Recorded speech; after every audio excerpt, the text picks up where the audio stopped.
being rich versus being poor. So let's take a look.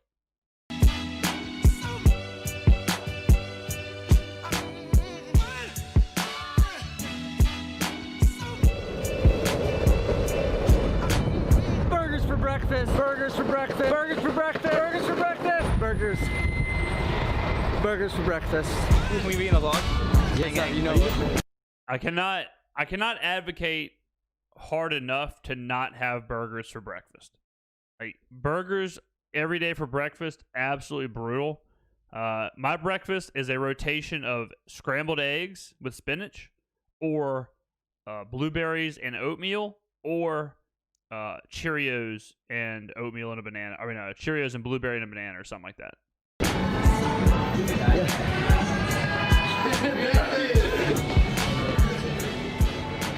Yo. The man, the myth, the legend. Whoa, look at this production. Hey guys, how much am I allowed to talk about what we're doing here in my own video? Yeah. Nothing we're doing here is a big secret. Not right Okay, now. great. Yeah. Well, that looks fantastic. I mean, that looks delicious. Burgers for breakfast. All right. Okay, so what I'm doing here is, you know Hot Ones from First Sweet Feast? Well, they have another show called The Burger Show, and it's hosted by Alvin here.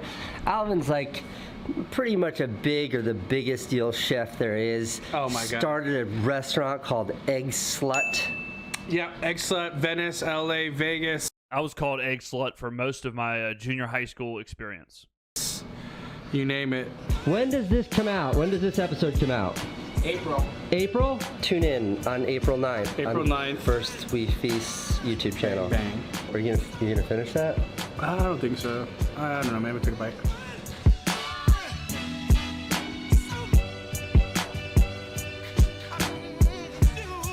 So on Sunday or something like that, I found this fantastic article in the New York Times, and the headline reads, "Wealthy, Successful, and Miserable."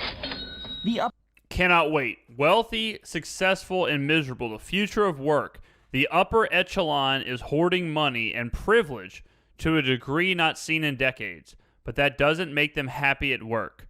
Ooh, I got a feeling we're going to be really diving deep into this one. I like this already. The minute 40 seconds of burger talk was confusing to me, but we're locked and loaded. Upper echelon is hoarding money and privilege to a degree not seen in decades, but that doesn't make them happy at work. It is a very, very interesting story, article. It's about a lot of things, but they focus on like this one character that the journalist met at a reunion, and this guy is miserable. He is like a Harvard Business School. This outfit is insane. Red puffy jacket, pink shirt, gray compression undershirt thing. Let's go, Casey. Type who works in a hedge fund or something. And this guy makes, this is the subject of this story, this guy makes $1.2 million a year. Woo! But the story is about how he is miserable at work. It was insanely stressful work, done among people he didn't particularly... Monday, he had to scramble to place $6 million on Tuesday, and his coworkers were constantly undermining one another in search of the next promotion. It was insanely stressful work done among people he didn't particularly like. He earned about $1.2 million a year and hated going to the office. Holy shit. I feel like I'm wasting my life, he told me. When I die, is anyone going to care that I earned an extra percentage point of return? My work feels totally meaningless. He recognized the incredible privilege of his pay and status, but his anguish seemed genuine. If you spend 12 hours a day doing work you hate, at some point it doesn't matter what your paycheck says. There's no magic salary at which a bad job becomes good. He had received an offer at a startup and he would have loved to take it, but it paid half as much, blah, blah, blah. He earned about $1.2 million a year and he hated going to the office. I feel like I'm wasting my life. I just read this. When I die, is anyone going to care that I earned an extra percentage point of return? My work feels totally meaningless. And the story goes on. There's one part I really like where they talk about these janitor, like someone who mops floors and cleans out like bedpans that people pee in, janitor in a hospital, and how that janitor did find fulfillment and happiness in their job because they felt like they had a purpose, like there was a greater good. I think that's a very interesting thing. Okay, So I tweeted this article, and there was kind of a lot of feedback in my Twitter thread. I think it was from people who just read the headline, but a lot of like really valid feedback that was like, oh, boo-hoo, poor millionaire is not happy. That was the sentiment, and I appreciate that. And I was thinking a lot about that. I was thinking about like that platitude, money won't solve your problems, or money won't solve all your problems. What a crock of shit. And I think I do have like a unique perspective. Money, I mean, I'm being silent for a lot of this right now because I do want to hear what he's saying. And this is a very interesting topic for sure. But I mean, money solves a lot of issues, but money does not solve a lot of personal issues. So I think he's about to get into that. And, you know, Casey is obviously incredibly wealthy. I want to say he signed like a huge, like 10, 20, $30 million deal with HBO. His YouTube channel, I'm sure, has made him a millionaire multi times over. So I'm sure he's about to give his philosophy on the rich thing. And, you know, we're gonna really get into this as this goes on. But I do want to kind of let the video play because I think a lot of what I'm saying is going to be echoed, and I don't want to be repeating it. Perspective on this because, you know, I spent a good part of my life being very, very poor. I qualify very poor as like zero in my bank account, zero savings, zero safety net, no one I could turn to for money. And, you know, there was definitely a time in my life when my son Owen was very small where if I didn't get free diapers and milk and money from the government, I'm not sure I could have made ends meet. Yeah, I think like that's another thing that gets thrown around a lot is that what is poor, what is rich, what is all that. I think there's layers, and what he's describing I would say is poor. If you need assistance, then that's probably in the below average to poor, whatever. You know, it's a very thin line between like the paycheck to paycheck world where yes, I can make ends meet, yes, I can buy my necessities, but if I have an accident, like a blowout or something, I need to spend $300 immediately, I'm screwed. And that paycheck to paycheck world, I think, is where a majority of people live. In that, yeah, I got a roof over my head. Yeah, I'm paying the bills. Yeah, I got food, but you know, I'm not going on vacations. I'm not buying gifts. I'm not fixing the dent in my car. I'm not doing any of that stuff. And then you have the financially stable. And I would consider those people the ones who, you know, when they pay their bills, they pay their mortgage, they pay all their stuff, there's still money left over every month, and it's just rolling over. They can afford a vacation here and there. They can afford expensive gifts. They can afford, you know, the accident, $300, $400, $500 is no big deal if they accidentally have a situation where they have to spend it. And then you have the rich where they're not even. Money is not a question. Money's not an option. They know they got it. So unless they go buy trucks and like really, really huge things, then, you know, then they're good to go. And then above that, you have the 1%, and those are your millionaires. Those are your people who money literally is not an option. They can do whatever they want. There's no purchase outside of their bounds, and it just scales up from there. As a parent or as an individual. So when I say there was a time in my life when I was poor, that's what it meant. That was me then. That's what my life looked like then. This is an apartment that I was very lucky to have. This is an apartment that I lived in with my kiddo, and rent was $400 a month. Lucky to have it, no complaints, but that was, in any event. And for the last decade, I've had a lot of means. Like I make good money now. You guys see the absurd life that I get to live. I'm very lucky. So why does that idea, money won't solve your problems? Why did that bother me so much when I was struggling in life? Why did so many people on Twitter get so upset by misinterpreting this headline? And the answer is that for most people who are broke, money will literally solve every one of your problems. Money will solve your problems. This idea that money won't solve problems, it's bullshit. When I was dirt poor, money would have... Yeah, I mean, money does directly solve a tremendous amount of problems. And when you are poor or when you are, you know, paycheck to paycheck, a majority of your stresses are money related. You know, stresses of, man, I got to pay rent. Man, I got $40 in my bank account. Man, if I could just pay off my credit card, if I could just pay off this, I'd be good to go. And so that's why this kind of idea that money doesn't solve your problems is ridiculous.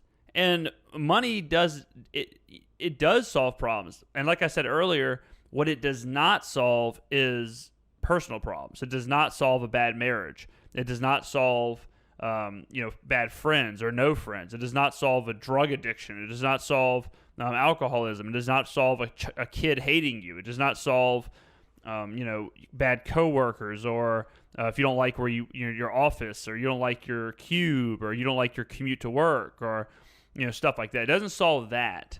And so that's the big. I think that's what obviously this article is talking about. But there is a difference. There is certainly a difference. Solved every one of my problems. I was lucky not to have health issues or other. You get the idea. Money would have solved all my problems. And I think that's why people responded just to this headline with such emotion, is because it's like, it feels so tone deaf when you have nothing to hear this idea that money won't solve your problems. I thought about it further. Okay, ready?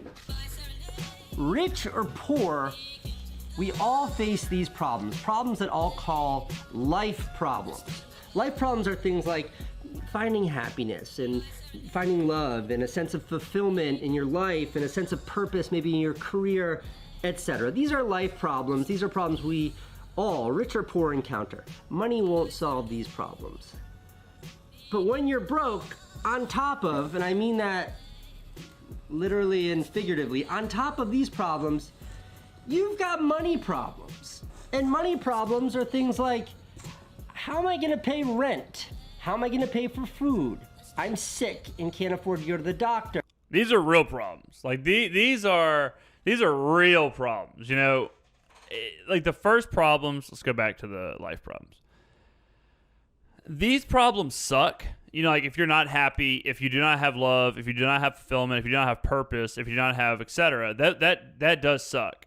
But when you have these problems and you're like, well, I'm homeless. Well, I don't have any food to eat. Well, I can't get health care. Well, I don't have a vehicle. I don't have clothing. Like, it's much easier to deal with and hide the bottom problems than the top problems, which is another reason probably people did not like or didn't respond well to the headline. To work on your happiness when you literally might not know where you're gonna sleep. It's hard to dwell too much on a relationship when you literally don't know where your next meal might come from. And you're not exactly worried about fulfillment at your job when you have no way to get there and you get no clothes to wear. And you get the idea. A lot of the time, honestly, what happens is you're dealing with money problems and stuff in entry-level jobs where you're not worried about a purpose or fulfillment. You're just grinding the clock, looking forward.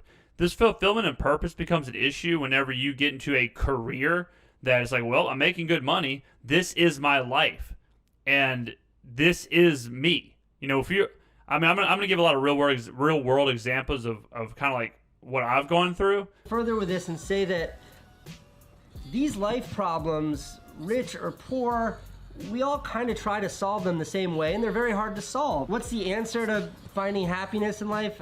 I don't know. It takes a lot of work. It takes a lifetime to find happiness or love or a sense of fulfillment. But when you're facing these problems, the solution's right in front of you. Money. Money solves all of these problems. And I think that makes these kinds of problems much harder to face, because when the solution is just out of reach, like in Indiana Jones when he's Last Crusade, when he's trying to reach for the cup,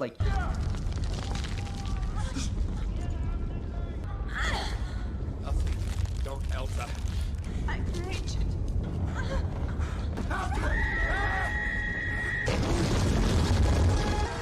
Big rip. Huge, tough scenes. Indiana, let it go. So with that, if you are struggling financially and someone tells you money won't solve all of your problems, chances are the person saying that is someone who's never actually been broke. And then the story itself ends, and this is written from the perspective of the journalist, because the journalist knew this guy who made the $1.2 million. Finding meaning, whether it's as a banker or a janitor, is difficult work. Usually life, rather than a business school classroom, is the place to learn how to do it. True. So that really hit home for me. I think the conclusion that this journalist made is not far off from what Tony Hawk said when he was on. Key to happiness is doing what you love, and if it's not the most financially successful thing, it doesn't matter, because you'll love going to work every day. And the ultimate. That is so true, man. I mean that. Well, I'll let the video keep playing. Successful thing, it doesn't matter, because you'll love going to work every day. And the ultimate is when you find it. Real quick, it is hard to hear that. It is really difficult to hear that, though, because that is so unrealistic for so many people because of the life problems. You know, Tony Hawk is, what he loves is skateboarding. And Tony Hawk is, I mean, you're talking about like the 0.0001% of the 1%. You know, like, if you told a skateboarder, hey, man, you can make $40,000 a year for the rest of your life skateboarding. If you're in New York or California or Los Angeles, like, well, I can't do that. And that's a good living. That's a full-time living, skateboarding. But it's like, dude, I have a wife, I have kids. Like, I can't do that. I would love to do that.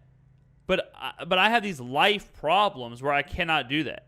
You know? And then it's like, oh, well, you just, you know, you don't need much, right?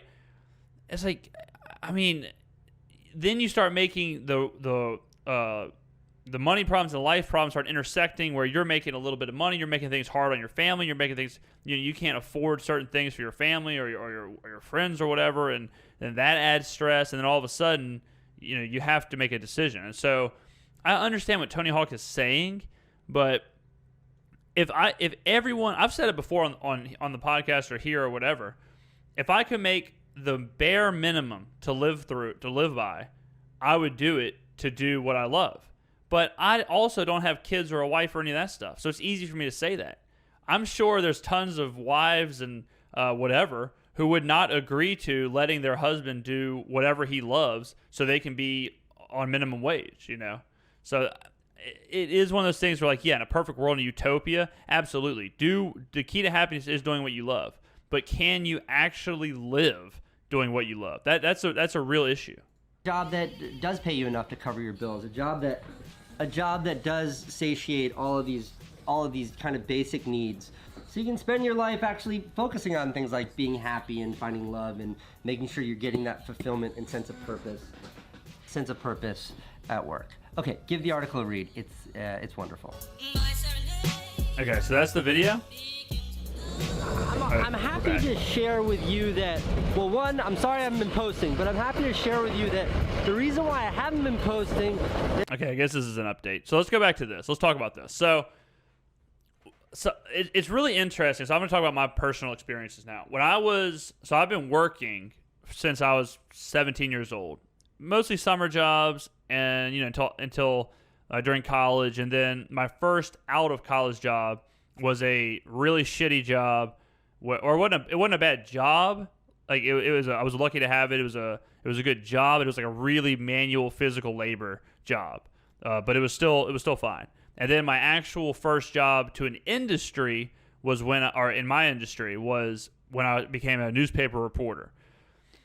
So one of the jobs, and I'm gonna directly compare one job a lot. I was a valet at a casino for like 4 summers in a row. Same casino, all that stuff.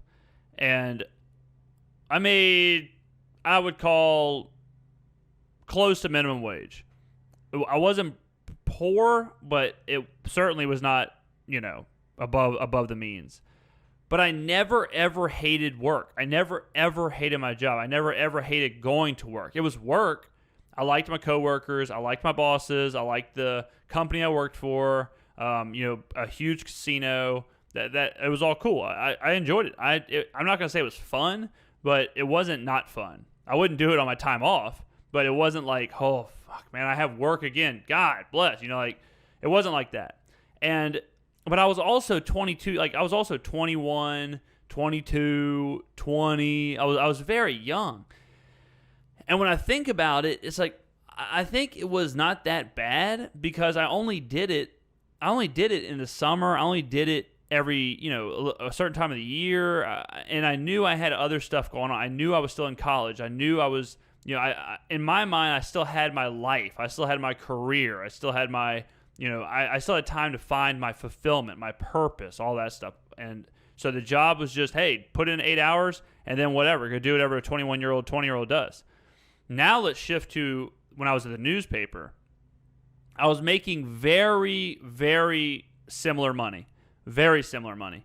Almost exact same. But this time, I hated going to work. I dreaded it. I would dread going to work so bad that I would stay up all night because I just couldn't go to sleep. I was miserable. I was very upset. I was very angry all the time. I was mad all the time. I spent a lot of my time like searching for other jobs. I spent a lot of my time looking at job postings and just trying to find a way out, just begging for a way out. And this is where real life hits you in the face. I'm wearing khakis and slacks to work every day. I'm working in a cube. I'm eating lunch in my car. It's just not. It's not a very glamorous thing, And you're in a real job. You're out of school. You're doing work, and so all of a sudden now you're looking around, going, "Holy shit! Is this my purpose? Is this my fulfillment? Is this it? There's got to be more for me. There's got to be more." But I was still, 23, 24, 25 years old, something like that. And, I still had time in my mind, but I was miserable. I was absolutely miserable. So I end up leaving that job. And I go to a job making, again, very similar money, but I'm not in a cube. I'm not doing all that stuff. And I love my coworkers, and I love the company I'm at. And my quality of life at that job was 10 out of 10. I didn't have like a schedule. I could get there at 9 o'clock if I wanted to. No one was going to be bothered. I could take a day off here and there and no one would be bothered. I had the best boss you could ever ask for. Amazing coworkers, all that stuff, freedom, and I enjoyed what I was doing. But I was there for like 4.5 years. So now I'm like 29 years old, something like that, at this job. And I'm looking around like, okay, I've got, happiness. I've got a decent purpose here. Things are chilling. But now the money problems came into things because I wasn't making that much money, but I was getting older and I needed, I had a mortgage. I had to pay my car off. I had student loans. I had all this stuff. So now I'm living paycheck to paycheck and I'm stressing because, my credit cards are going up in debt. My checking account is staying around the exact same every month. And I'm thinking, this ain't going to work. This isn't going to work. And even though I had fulfillment, even though I had purpose, even though I had the happiness, the money problems still reared their ugly heads. So then I had to make another career change. And I took a job where I was making substantial more money, double the money that I was making in my other job. So now all the money problems are taken care of. I had absolutely no problem paying off bills. I could go to the grocery store whenever I wanted, swipe my cards whenever I wanted. I knew there was no problem. I was never even going to be close to having money problems. But I was miserable again at the office. I was back to working in a cube. I was back to wearing, slacks and a button up. I was back to just this like awful office atmosphere. I didn't like my coworkers. I didn't like my bosses. And I had a long commute and all this stuff, and it drove my fulfillment and my purpose back down. And from what I've found, I've been way more miserable dealing with life problems than money problems. And I've never been the kind of person to put, validate myself with work and stuff like that. Work is just work. So this is like the balancing act of life as you get older. Is this like money problem, life problem thing. And you hear people all the time who it's like, I would be the happiest on a beach with a tiki hut with nothing, no money, no shirt, just, drinking out of coconut, surfing, whatever all day. And that is like definitely a reality where the simple things in life are the best things. And work and stuff like that does complicate things.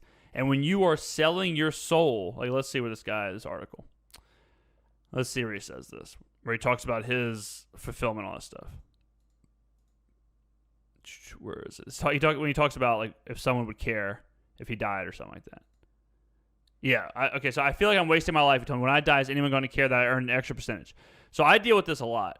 When I was working my last job, I was making a ton of money. I didn't think the job, or I didn't think anything I was doing was meaningful at all. So then I'm looking at myself in the mirror, and I'm like, I'm wasting my life. I'm thinking, there's no way this is the end game. There's no way this is the end goal. There's no way this is it. There's no way that's, is this all I am? Is just a hamster in this wheel of this random job? And that's what this guy's feeling. That's what he's explaining right here. Yeah, he's making a ton of money, but he's feeling like, if I died tomorrow, who gives a shit? Like, who cares about what I did? Who cares about my life? Am I just a really, really well-paid guy on a conveyor belt? Is that all my life is? And does $1.2 million solve that? No. It definitely solves the money problems, but it does not solve the other problems. And I've always preached, you don't want to, like, if you're in a job for 8 hours a day, 9 hours a day, 10 hours a day, and you're just miserable, that's a lot of your life that you're miserable. A lot of your life. I think it's something like 65% of Americans don't like the job that they're in. They don't like work. And you're talking about, if you work for 9 hours and you have a lunch break and you're in the morning, you're getting ready for work and all that stuff, then you count in the commutes, you're really only awake outside of work for like 5 hours. And you're working for somewhere between 10 hours, something like that. That's so much more of your life that you're miserable. So in my opinion, like what Casey is saying here, and Tony Hawk and whoever, it really is true. Where I would much rather be not broke or homeless or poor, but I would much rather be on the bottom end and just making ends meet, just kind of trying to scratch my way through it and being happy than being uber wealthy and miserable. Life is funny like that. And for different, it's different strokes for different folks, because some people really validate themselves by their status, their money, the car they drive, the watch they wear, the clothes they wear, whatever. I personally don't at all. And so for some people, they would choose the money because their status and their symbol is part of what makes them happy. So, I mean, these things can intertwine.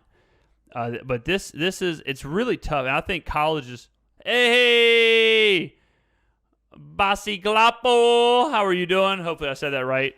And hopefully I didn't insult an entire ethnicity. But how you doing, man? Welcome to the channel. But I mean, this is something that I think colleges do a really bad job at, is because colleges make it seem like you go to college, you get a degree, you get on a job, you have this linear track, and then you're good to go, and life just happens. But that's not how it works. And what I would also say to people trying to find jobs is quality of life is way more important than a salary. 100%. Way more important than a salary. Quality of life, your happiness, all that stuff, your stress levels, that's what you got to worry about with a job.